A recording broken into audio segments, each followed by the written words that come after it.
America's on the road to serfdom mainly because our politicians won't stop spending. A few years back, one part of America was even further down that road.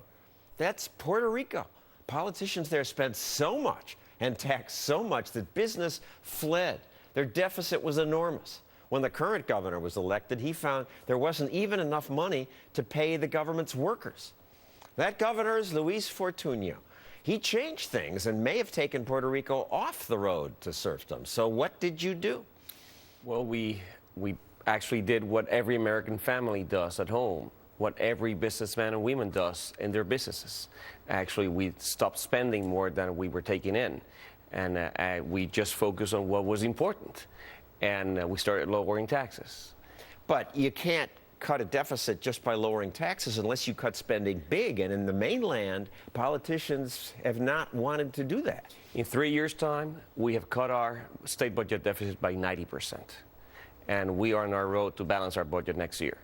All right, how? You fired workers. Even in Wisconsin, with all that fuss, the governor didn't fire anybody, but you actually fired government workers. Well, at the end of the day, I commenced with my own salary. So I cut my own salary by 10%.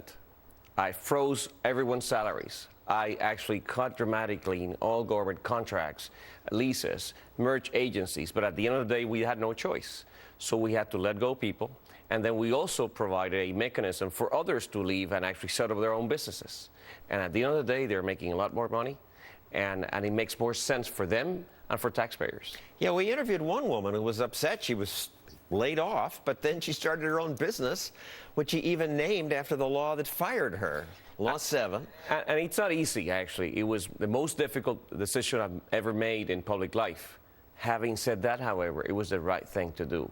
And that meant 39,000 fewer people now work for the government. In 3 years. 12,500 were fired, something you don't hear much about in the United States. This wasn't popular. You were really unpopular at first. People practically rioted outside your house. And it's understandable. Again, it is a very tough decision.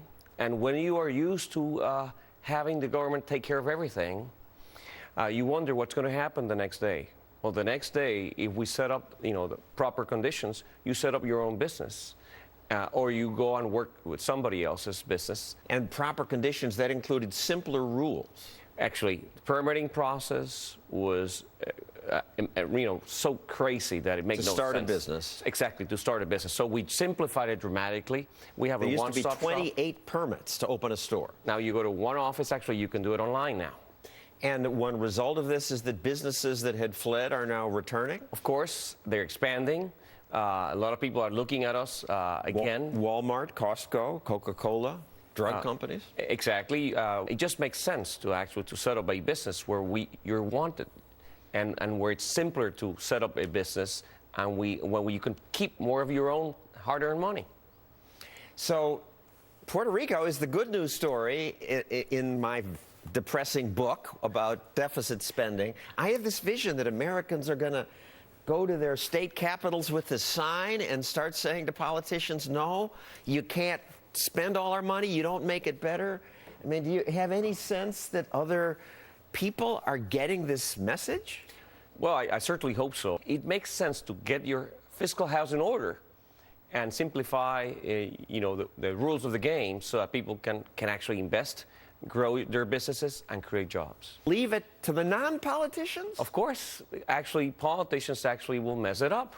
And that's the way I see it. Oh, it's unusual. But do any of your colleagues get that? I don't hear that from politicians. Well, there are many governors around the country that are doing exactly the same thing. And actually, you have to go to the state level to understand how you're supposed to run a government. And people called you a fascist, a Nazi after the firings, and were very upset. A poll last year had you down 22 points behind your likely opponent. But this year, we're even, dead even. I'm convinced that if you create the proper conditions, create the jobs in the private sector, lower taxes, that the voters will come around. And that's exactly what's happening. They won't come around right away. People don't like firing. I mean, I do, but normal people don't like firing of government workers.